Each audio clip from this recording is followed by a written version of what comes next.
राधे राधे। जय Shri Krishna. Every video of mine has an option of choosing the captions and subtitles in English language also। मित्रों, आज हम अपनी इस आध्यात्मिक यात्रा का 45वां एपिसोड देख रहे हैं और इस एपिसोड पर भी एपिसोड नंबर 8 में दिया गया डिस्क्लेमर पूरी तरह से लागू है। तो पिछले एपिसोड में अपन ने आध्यात्मिक गुरुओं का जिक्र किया था। तो गुरु मिलना सौभाग्य होता है और गुरु से क्या है कि रास्ता आध्यात्मिक यात्रा है वो शीघ्रता से आगे अपन बढ़ सकते हैं। तो गुरु की पहचान के लिए कृष्ण भगवान ने भी गीता में बताया, आचार्य चाणक्य ने भी बताया कि जो आपको दे नहीं सकता उसको गुरु मत बनाइए। तो यहां पर मेन तो ज्ञान से है, आपसे ज्यादा जानता है ना, वही आपको दे सकता है। और दूसरी चीज कृष्ण भगवान ने भी गीता में बताई है अर्जुन को उपदेश देते समय कि जिनसे आपका मन नहीं मिलता उसको मित्र मत बनाइए। मन का मतलब उनका क्या है कि सब तरह से टेस्ट भी एक जैसा है ना, और आचार विचार व्यवहार इत्यादि में इतनी साम्यता है कि उनके मन मिले हुए। और जितने भी नाते रिश्तेदारियां है ना, इसमें सबसे सुंदर और मीठा जो रिश्ता है ना वो मित्र वाला होता है। एक मित्र ही वो व्यक्ति है, व्यक्ति में स्त्री पुरुष दोनों है, जिससे आप हर तरह की हर विषय पर बात कर सकते हैं। बाकी सभी नाते रिश्तेदारियों में मर्यादाएं होती हैं। पिता पुत्र का है, बहन भाई का है, पति पत्नी का है, सबका है। जैसे पत्नी का ही ले लीजिए आप, वैसे तो चुटकुला है, सभी बहनें ऐसे नहीं होती, मैं क्षमा चाहूंगा।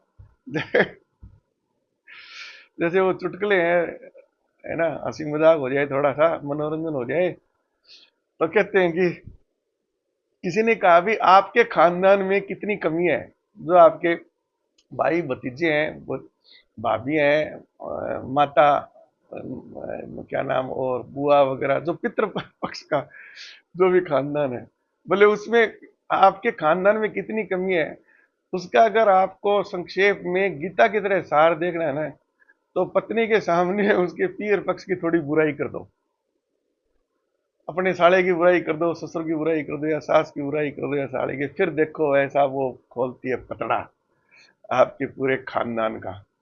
तो क्या है कि पत्नी के साथ में ना एक एक विशेष थोड़ा सा है, मर्यादा के हिसाब से पर्दा रखना पड़ता है। तो और विशेष तौर से आदमियों के लिए तो भुक्तभोगी हैं जो गृहस्थ आश्रम में हैं, उनको मैं सलाह देता हूँ कि ऐसा कोई भी आप आचार विचार में व्यवहार या वाणी से प्रदर्शित ना करें कि जिसमें क्या नाम आपके ससुराल पक्ष की कोई अवहेलना या बुराई शामिल हो, वरना फिर आप उस महिला का फिर वो रौद्र रूप भी देख लेंगे।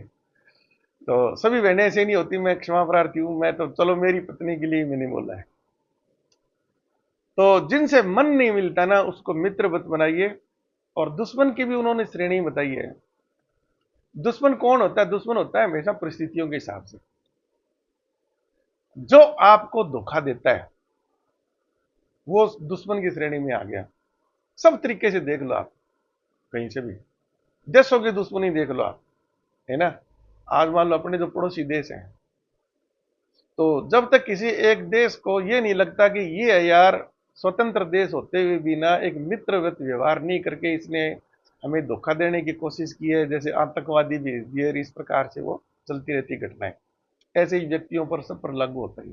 फिर कृष्ण भगवान ने उसमें भी और कहा है कि पहली बार अगर आपका कोई भी व्यक्ति आपको धोखा देता है ना, तो वो दुश्मन की श्रेणी में है, और आप उसको माफ कर देते हैं ना, तो एक आप सद चरित्र व्यक्ति के रूप में है, कर देना चाहिए, कहने का मतलब उनका है। और दूसरी बार भी अगर वो व्यक्ति आपको धोखा देता है ना, और अगर आप उसको माफ कर पाते हैं, तो आपका है कि आपको एक बहुत ही धैर्यशील ठंडा करके खाने वाले व्यक्ति की श्रेणी में होंगे आप। तो दो तरह से तो उन्होंने छूट दे दी थी कि आप एक धोखे को भी छोड़ दो, दो धोखे को भी छोड़। ये वो चीज आचार्य चाणक्य ने अपने संस्कृत के श्लोकों में बताई है। तीसरी बार धोखा कोई आपको देता है ना, तो कृष्ण भगवान ने स्पष्ट कहा है कि उसका परित्याग कर दीजिए। उन्होंने दुश्मन का नाम नहीं लिया। जो भी है इस श्रेणी में, जो भी आता है, मित्र आता है, कोई भी आता है, उसका परित्याग कर दीजिए। मारने वारने की बात नहीं है उसमें कहीं पर भी। तो गुरु और मित्र और क्या नाम, जो दुश्मन है ना, उनकी श्रेणियां बंटी हुई। और बहुत ही व्यवहारिक ज्ञान है गीता। गीता में सभी पक्ष है आपके, वैज्ञानिक रिसर्च की भी अंतहीन, जो अपन बोल रहे हैं ना फिजिक्स के नियम वगैरह और अनंत विस्तार और सबका, कृष्ण भगवान ने हूबहू इसी प्रकार से व्याख्या की है। बस वो शब्दों का चयन उनका जो संस्कृत के श्लोक में ना उस टाइम का था, 3000 वर्ष पुराना। आज अपन हूबहू वो की वो चीजें ना भौतिक विज्ञान के सिद्धांतों में पाते हैं, हूबहू। अच्छा, अब एक चीज और आएगी समस्या आपके। जैसे मैंने आपको बताया था ना कि भाई 24 घंटे में ये परिवेश नहीं धारण कर सकता, मेरी सामाजिक मजबूरियां, अभी मैं समाज में हूं। तो आप किसी को समझा नहीं सकते, आप दूसरे को अपने अनुरूप नहीं बना सकते। आप प्रयत्न करके ना उसमें एडजस्टमेंट कर सकते हैं कि जहां तक आप उनके ऐतराजों को बर्दाश्त कर सकते हैं आप बर्दाश्त करिए। बहस करने मत बैठिए। जैसे कल मैंने आपको एक बहुत कथा सुनाई थी, है ना। हाँ, तो ठीक है, जितना परिवर्तन करके एडजस्ट कर सकते हैं तो कर लें। और जब आपकी परिस्थिति अनुकूल है और आप संन्यास आश्रम में जैसे हम जाएंगे तो उस प्रकार से कोई पूछ के थोड़ी जाएंगे, किसी से किसी के ऐतराज को करता तो करता रहे वो। तो वो उस प्रकार की बातें हैं। तो इस संबंध में भी क्या है, अच्छा दुनिया के जैसे भी आप थोड़ा सा भी अध्यात्म के बारे में सोचना, क्योंकि आप कार्यस्थल पर जाते हो, घर में हो, या हमारी तरह वानप्रस्थ आश्रम में, संन्यास आश्रम में, तो आदमी अकेला तो रह ही नहीं सकता ना। इंटरेक्शन तो उसकी होती है दोस्तों के रूप में, रिश्तेदारों के रूप में, फोन कॉल हो जाती है, वीडियो कॉन्फ्रेंसिंग हो जाती है, आमने सामने मिल लेते हैं, शादी ब्याह में जाते हैं तो वहां मिल लेते हैं। तो आपको क्या है कि सब दूसरे लोग है ना अपने आप को ज्ञानी मानते हैं। हर व्यक्ति अपने आप में वकील होता है, हर व्यक्ति अपने आप में डॉक्टर होता है, और हर व्यक्ति ब्रह्म ज्ञानी होता है। किसी से भी आप कहीं पर भी चर्चा कर लो, बस स्टैंड पर कर लो, रेलवे स्टेशन पर कर लो, रेल में यात्रा कर लो, सब देखो अपना अपना पक्ष रखने का प्रयत्न करेंगे। तो टोका टोकी होएगी आपकी, वो कहेंगे अरे क्या यार अभी क्या कहाँ पचड़े में पड़ गया तू, बाबाओं के चक्कर में पड़ गया, इस प्रकार के वो टिप्पणियां करते रहते हैं। तो इस संबंध में क्या है कि एक वो फिल्मी गाना भी है, लोग लोग लोग लोग तो कहते रहेंगे, लोगों का काम है कहना, कुछ इस प्रकार का। तो इसके संबंध में एक बहुत कथा है। तो थोड़ा मनोरंजन ही करते हैं, अभी अपन 2-3 दिन से ना मनोरंजन के मूड में ही है। साथ में थोड़ा ज्ञान हो जाए, गुड़ ज्ञान के साथ में, बिल्कुल आपको ड्राई नहीं लगे, इसलिए साथ में मनोरंजन भी जरूरी है। तो एक व्यक्ति था और एक उसका पुत्र था, और उनके साथ में गधा था। तो वो किसी यात्रा में थे बेचारे, एक गांव से दूसरे गांव जा रहे थे। बहुत कथाएं सारी आपको पुरानी मिलती हैं इस प्रकार, बस उससे अपने को निष्कर्ष निकालना पड़ता है। तो क्या है कि वो बीच में रास्ते में कोई एक गांव पड़ा, तो वहां से जब गुजर रहे थे तो गांव वाले उनको देखा, तो जैसे लोगों का होता है ना कुछ टिप्पणी तो करनी ही करनी है, उनका वो काम ही होता है वो। तो लोग कहने लगे, बोले अच्छे मूर्ख आदमी है, दो ये परेशान हो रहे हैं, पैदल चल रही, अच्छा खाता पीता मोटा ताजा एकदम गधा इन्होंने ले रखा है, इसकी सवारी नहीं करते थे, तो कमाल है। तो बेचारा वो आदमी था, उसने कहा यार बात तो सही करे हैं। तो उसने उसने क्या कि उस बच्चे को, होगा 8-10 साल का, उस बच्चे को गधे पर बैठा दिया यार, खुद ने वो रस्सी पकड़ ली गधे की, चलने लगा। आगे गया तो एक गांव और आया, तो उस गांव में भी वो रास्ते से गुजरे, तो गांव के बीच से तो लोग वहां खड़े रहते हैं, कोई बैठे रहते हैं, कुछ खेलते रहते हैं, जो भी है अपना बातें करते रहते हैं। तो उनके आगे से निकला, तो लोगों ने वहां पर फिर उस पर टिप्पणी कर दी, क्या यारो कमाल है ना, ये लड़का है, ये युवा अवस्था में है, इतनी तो इसमें बुद्धि होनी चाहिए कि बाप तो बेचारा पैदल चल रहा है, उसका जो बुजुर्ग है, और खुद गधे पर बैठा है और उसको पैदल घसीट रहा है वो। तो क्या नाम, बड़ा ये तो इनको व्यवहारिक ज्ञान है ही नहीं, बिल्कुल इसमें समझ ही नहीं है बच्चे। तो ये तो वो है, वो दूसरी टाइप का वो लड़का, ये सम्मान ही नहीं है अपने पिता से। तो क्या करें भाई। उन्होंने गांव से निकलते ही वो बच्चे को उतार दिया। उसने उसने कहा यार गधा खाली लेके जाएंगे तो फिर आगे गांव वाले इसी प्रकार टिप, तो वो खुद बेचारा बैठ गया, गधे पर बैठ गया, और वो बच्चा उसके साथ साथ पैदल हो गया। उसने वो उसकी रस्सी पकड़ ली गधे की और चलने लगे जी तीनों। आगे एक गांव हो रहा है, तो उस गांव में वो जैसे जैसे वहीं उसी प्रकार की परिस्थिति से गुजरे वो गांव के बीच से, तो वहां पर भी लोग बाग बैठे थे टिप्पणी करने के लिए। तो उन्होंने फिर वो टिप्पणी कर दी, है ना, कि यार वो कमाल है? खुद तो अट्टा कट्टा पूरा जवान लग रहा है, पूरे सर खुद तो ऊपर बैठा है, अरे इस बेचारे बच्चे को पैदल चला रहा है।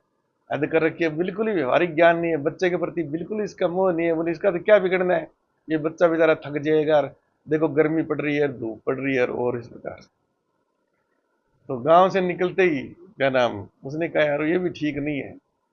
तो बोले कि गधा खाली ले जाएं तब भी ऐतराज है, पहले पुत्र को बैठाया तब भी उनको ऐतराज है, पुत्र को उतार के मैं बैठ गया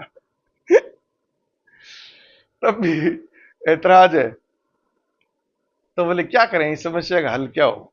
तो उसने सोचा, बेचारा ने दिमाग लगाया, भी पीछे की सारी परिस्थितियों पर इन लोगों ने ऐतराज किया, तो बोले अपन दोनों ही बैठ जाते हैं, गधा अच्छा हष्टपुष्ट है, कोई दिक्कत वाली बात नहीं है। तो वो भी बैठ गया और आगे पुत्र को बैठा लिया, रस्सी उसने हाथ में पकड़ ली, चलने लगे वो।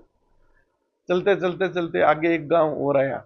गांव आया तो वैसे ही वो थे, वही वही परिस्थिति, गांव के बीच में जो गुआड़ बोलते हैं देसी भाषा में, पीपल का पेड़ होता, गट्टे वट्टे होते थे, उसकी छाया में लोग बैठे रहते थे जो फ्री होते थे, काम वाम कृषि कार्य करते थे। तो वो थोड़ा टाइम ही होता है, बाकी उनका मनोरंजन ही होता था।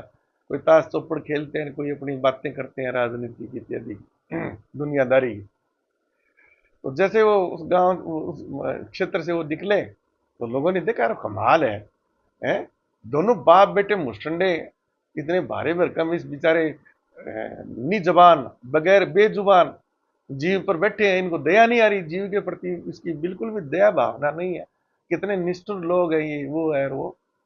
उन्होंने उसको अच्छी खासी सुनाई।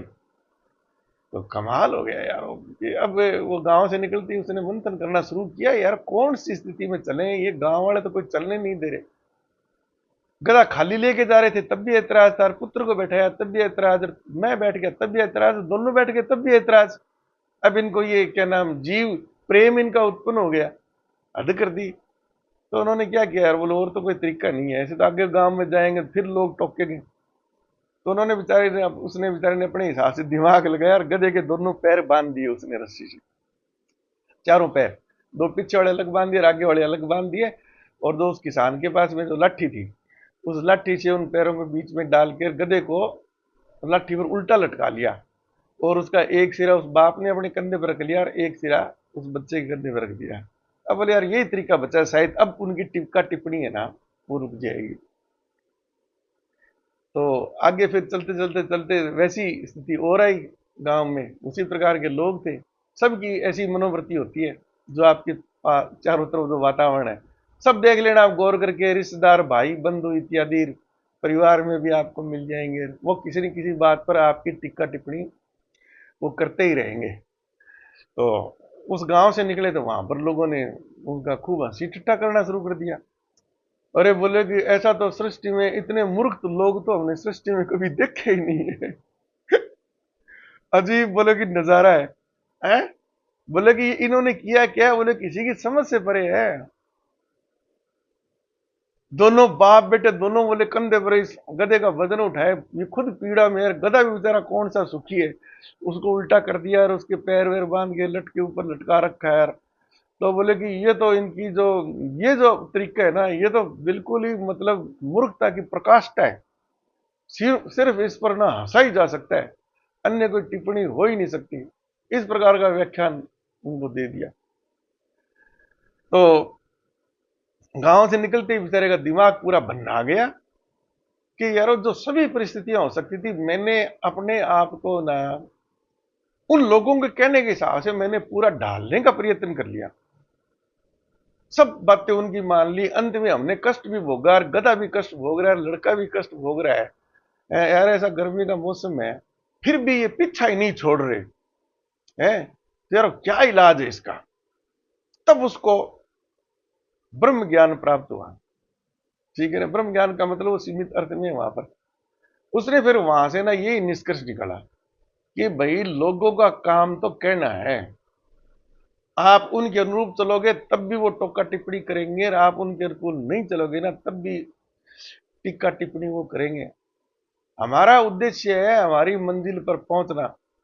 तो ये जो बोलेंगे ना, ये भगवान ने दो कान इसीलिए दिए हैं कि इस कान से सुनो और दूसरे कान से उसको बाहर निकाल दो, और अपना पूरा ध्यान है वो अपने मंजिल की तरफ केंद्रित करो। जैसे अर्जुन इतना अच्छा तीरंदाज इसलिए बन पाया था कि लक्ष्य उसको बता दिया, तो उसकी सारी कंसंट्रेशन है ना, ज्ञानेंद्रियों की कर्मेंद्रियों की उसी लक्ष्य पर ही केंद्रित होती थी। वातावरण से वो प्रभावित नहीं होता था। बाहर पेड़ है या कितने पत्ते हैं, हवा अनुकूल चल रही है या नहीं चल रही है, किसी बाकी बाहरी चीज से प्रभावित नहीं होना, है ना। वही क्या बोलते हैं कि स्थिर चित्त उसको बोल सकते हैं, तथागत भी उसको बोल सकते हैं, है ना। और बिल्कुल शांत मन भी उसी को बोल सकते हैं, एकाग्रता की प्रकाष्ठा भी उसी को बोल सकते हैं। कि तभी अपने अपन क्या है कि उस लक्ष्य को प्राप्त कर सकते हैं। ऐसी मैंने एक पहले बहुत कथा सुनाई थी कि जिसमें जैसे हाथी है, तो हाथी का लक्ष्य ये है कि मैं तालाब पे जाऊंगा और मैं अपना पानी पी के आऊंगा। अब वो हाथी जब चलता है तो तरह तरह के जीव जंतु हैं, जैसे कुत्ते ही मान लो उसको भौंकते हैं, रोर भौंकते हैं। तो हाथी अगर वहां पर रुककर उन कुत्तों उत्तों का ऐतराज का वहां पर निराकरण करे, या जो उनकी जो समस्या है उनका निराकरण करे, तो उसका सारा समय तो वहीं बर्बाद हो जाएगा। तो वो अपने लक्ष्य से तो भटक गया वो, और जब लक्ष्य से भटक गया तो उसका उद्देश्य पूर्ति तो हुई नहीं, उनके मुकदमे सुलटाने में उसका सारा समय व्यर्थ हो जाएगा। तो ये क्या है कि मानव प्रवृत्ति है ये, अपने साथ इसी प्रकार से ही होता है। तो जब अपन आध्यात्म की यात्रा पर अपन निकलते हैं ना, तब चारों तरफ से आपको इसी प्रकार से हंसी ठिठोली ऐतराज व्यंग, है ना, आपका उल्लास, इस प्रकार के वो मजाक उड़ाने वाले व्यक्ति आपको खूब मिलेंगे, खूब मिलेंगे, खूब मिलेंगे, भरपूर मिलेंगे। तो आपको क्या है कि अपने लक्ष्य पर अपना ध्यान केंद्रित करना है, क्योंकि समय तो भगवान ने सबको निश्चित दे दिया। उससे अधिक एक सेकंड भी आपके पास में फालतू नहीं है कि अपन हम फालतू की चीजों में अपना समय बर्बाद करें। ठीक है ना। तो ये जो चीज मैंने बताई है ना, ये भी पूर्णतः तो क्या है कि आप तभी इसकी पालना कर सकते हैं जब आप वानप्रस्थ आश्रम में आ गए। उससे पहले क्या है कि आप थोड़ा सा इसमें एक सामंजस्य स्थापित कर सकते हैं कि भाई इस तरह की आलोचना है ना, उतनी तो मेरे को बर्दाश्त करनी है, और इस स्तर से ऊपर जाएंगे तो ऐसे तो फिर ये काम ही नहीं करने देंगे यार। जैसे कार्य क्षेत्र में आप गए, आप कोई काम कर रहे हो, नौकरी कर रहे हो, या खुद का आपका व्यवसाय है या कोई, तो वहां पर भी ऐसे फालतू आदमी मिलेंगे आपको, है ना। तब फिर कृष्ण भगवान का जो वाक्य है ना, चाणक्य ने जो कहा है कि दुश्मन कौन है, तो वहां से आपको पता लग जाएगा।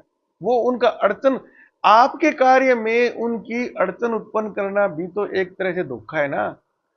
धोखा ये हो गया कि वो अपने आचरण का सही ढंग से पालन, उसको अपने आप अपने काम में काम ध्यान रखना चाहिए भी मेरे काम से उसको क्या क्या मतलब है, और वो आपके व्यवधान उत्पन्न कर रहे हैं, आपको वाणी से या अपने कर्मों से या आपकी हंसी उड़ाकर और उड़ाकर। तो ठीक है, आप उसको चेतावनी दे दो, भाई अब की बार तो माफ कर दिया यार, आइंदा ऐसी बातें ना मेरे मत किया कर दो। तो कोई काम से है तो काम कर, अपना कोई सामान खरीदना तो सामान खरीद और यहाँ से चला जा। या आपके कार्य क्षेत्र में तो कि तू अपना काम कर, या मैं अपना काम करता हूँ, मैं अपने कंप्यूटर पे काम कर रहा हूँ, तेरा और जो भी फाइल वाइल देखने का काम है तो वो काम तो करता रहे, मेरे काम में दखलंदाजी नहीं। और कृष्ण भगवान ने सीमा बता दी, वो तीसरी बार तो अगर वो फिर करता है तो उसका परित्याग कर दो बस। यार तू अपने मेरे से बात बात मत किया करते यार, तू अपनी दुनिया में मस्त रहे, हम अपनी दुनिया में मस्त रहेंगे। तो चलो अब एक बार इतना ही यहां तक रखते हैं, और बाकी अपन अगले एपिसोड में बात करेंगे। तो मंथन कीजिए आप, है ना। वही कृष्ण भगवान ने भी कहा, सब नहीं कहा है भाई, ईश्वर तो ना स्वयं को ही साक्षात्कार करना पड़ता है।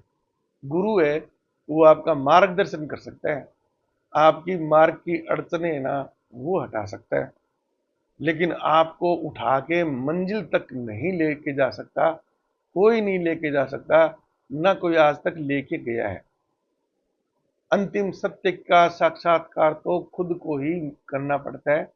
उसमें पहले ज्ञानार्जन है, फिर उसका मनन है, और अंत में समाधि वाली स्थिति है संन्यास आश्रम में।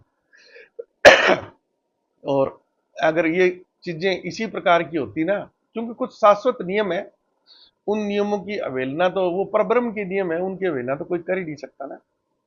और अगर ऐसा संभव होता तो आपके सामने साक्षात उदाहरण है कृष्ण भगवान का। वो तो 16 कला अवतार थे ना। वो चाहते तो अपनी इतनी उनकी पत्नियां थी, इतने उनके पुत्र थे, इतने उनके बंधु बांधव थे, बलराम जी पता नहीं क्या क्या नाते रहा रिश्ता, वो सब कोई मोक्ष दे देते ना एक सेकंड में। एक सेकंड का ही काम था। और वो तो इतने कल्याणकारी थे और थे भी, पूरे संसार को मोक्ष दे देते ना, झंझट ही खत्म हो जाता। लेकिन ये परब्रह्म के जो शाश्वत नियम है ना, उनके खिलाफ है। वो इसलिए तो उसमें बोल रहा है ना, फिर कार्य कारण का सिद्धांत भी तो आ गया ना। कृष्ण भगवान उस सिद्धांत की अवहेलना कैसे कर सकते हैं? कर्म फल का सिद्धांत है ये। भाई जब आपके कर्म इस प्रकार के होंगे कि आपका जो रिजल्ट है ना वो मोक्ष प्राप्ति की तरफ नहीं आ रहा, आपका जो कंप्यूटर है, तो आप है ना नहीं प्राप्त कर सकते भैया। तब आपको और अभी सफर बहुत लंबा तय करना है, बार बार इन योनियों से गुजरना है, और हर बार मनुष्य योनि में आपको मौका मिलेगा अपने कर्मों का फल का हिसाब किताब यहां पर साफ कर जाओ। जब तक वो साफ नहीं करेंगे ना, तो मोक्ष यानी परब्रह्म में विलीन होना, बिल्कुल स्थिर चित्त, आगे ना, आगे आपका कोई भी कार्य पेंडिंग नहीं बचा कि आपको दोबारा पुनर्जन्म लेना पड़े। तो ये तो क्या है कि खुद को ही करना पड़ता है। और एक चीज और थी परब्रह्म से, परब्रह्म जैसे कि अपने को लगा भी वो स्थिर चित्त, उसमें कोई परिवर्तन नहीं हो रहा, और वो निरपेक्ष निर्गुण निराकार इत्यादि है। तो भगवान अपन उसको मान लेते, अपन कहते यार भगवान तो फिर कभी हमारा भला तो सोच ही नहीं सकता है, फिर हम ऐसी पूजा पाठ रही है, भक्ति योग में जा रहे हैं। नहीं नहीं नहीं नहीं, ये भी गलत अर्थ है। भगवान तो आपके हित की करेगा। अब वो आपको पसंद आता है नहीं पसंद आता ना, वो आपकी एक बार तात्क्षणिक बुद्धि है ना, उसको अन्यथा ले सकती है। लेकिन लंबे समय में ना आपको स्वयं अनुभूति हो जाएगी उसकी, कि जो मैंने सोचा था ना वो मेरे लिए हितकारी नहीं था, ईश्वर ने जो मेरे को फल दिया था ना वो मेरे लिए ज्यादा हितकारी है। एक तो ये, और दूसरी चीज कि आप में ना ईश्वर ने इतनी असीमित क्षमताएं दी है, ज्ञानेन्द्रिय कर्मेंद्रिय और जो अपनी विवेक बुद्धि है, कि आप उस ईश्वर का साक्षात्कार कर सकते हैं और उसमें आत्मसात हो सकते हैं, यानी विलीन हो सकते हैं। अब आप अपने टारगेट के हिसाब से अपने ज्ञानेन्द्रियों कर्मेंद्रियों को भी उसी स्तर तक विकसित कर सकते हैं। ये सब आपके हाथ में है। जैसे आपको पहलवान बनना है या आपको कुछ बनना है ना, तो बिल्कुल सारी योगिक शारीरिक क्रियाएं हैं जिनको अपने योगासन बोलते हैं। और अगर आपको मानसिक शक्तियां प्राप्त करनी है, दिव्य दृष्टि इत्यादि, लेजर की तरह आपकी दृष्टि हो जाए, वो हो जाए, वो हो जाए, जो भी आप उसमें साधना देखते हो कि मैं ऐसे दृष्टिपात करूं, भस्म कर दूं, वो कर दूं, वापिस जिंदा कर दूं, तो ये विवेक बुद्धि है ना, मानसिक स्तर, आप ध्यान है ना, फिर वो हिप्नोटिज्म की जो सारी प्रक्रियाएं हैं उसका पालन करो, आप उन स्थितियों में पहुंच जाएंगे। असाध्य असंभव कुछ नहीं है। इसलिए तभी तो इतने जितने तरह के जीव जंतु आप देखते हैं ना, उसमें ईश्वर को पहचानने की, ईश्वर में आत्मसात होने की क्षमता ही केवल मानव योनि को दी है, बाकी और किसी जीव जंतु में नहीं है। ये कृष्ण भगवान ने गीता में पता नहीं कितनी बार इस चीज का उल्लेख किया। सारे वेद शास्त्र इसी चीज के लिए ही तो ज्ञान देने की कोशिश करते हैं। उनमें कोई कमी नहीं है, वेद शास्त्रों में। कमी कहां आती है कि हम उनमें से कौन सी चीज है ना वो हम अपने हित के लिए आत्मसात करते हैं। अच्छा, फिर वो भी क्या है कि आपके आश्रमों के आचरण के हिसाब से निर्भर करती है।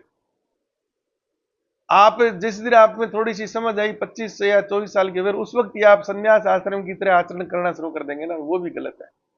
आश्रमों को पूरी तरह से 100% नियमानुसार पालन करो, सबसे पहला फर्ज तो यही है।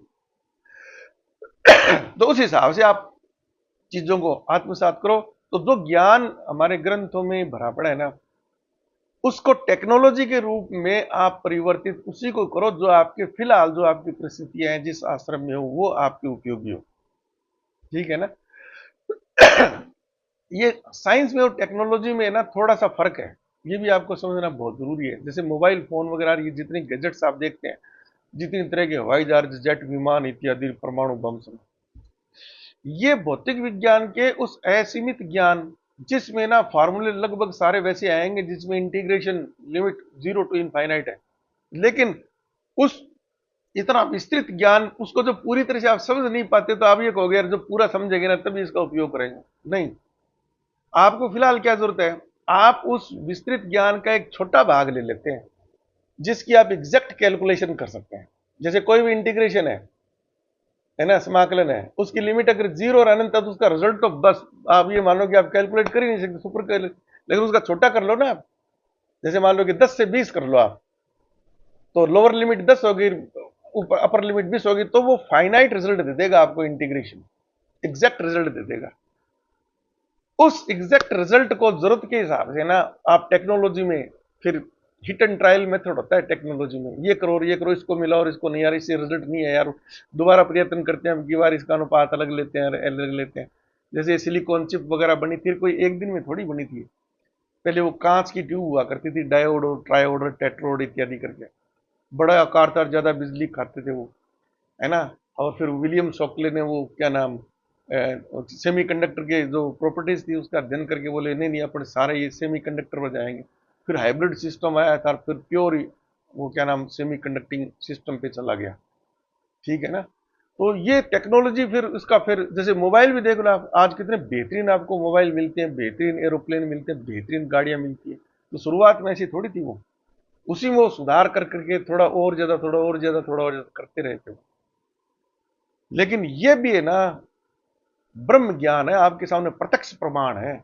अगर कोई इसको भी झुठलाता है ना, तो फिर तो भैया वो स्थिति आ गई कि सोए हुए को तो जगाया जा सकता है, जगा हुआ जो सोने का नाटक करता है ना, उसको कोई माई का लाल नहीं जगा सकता।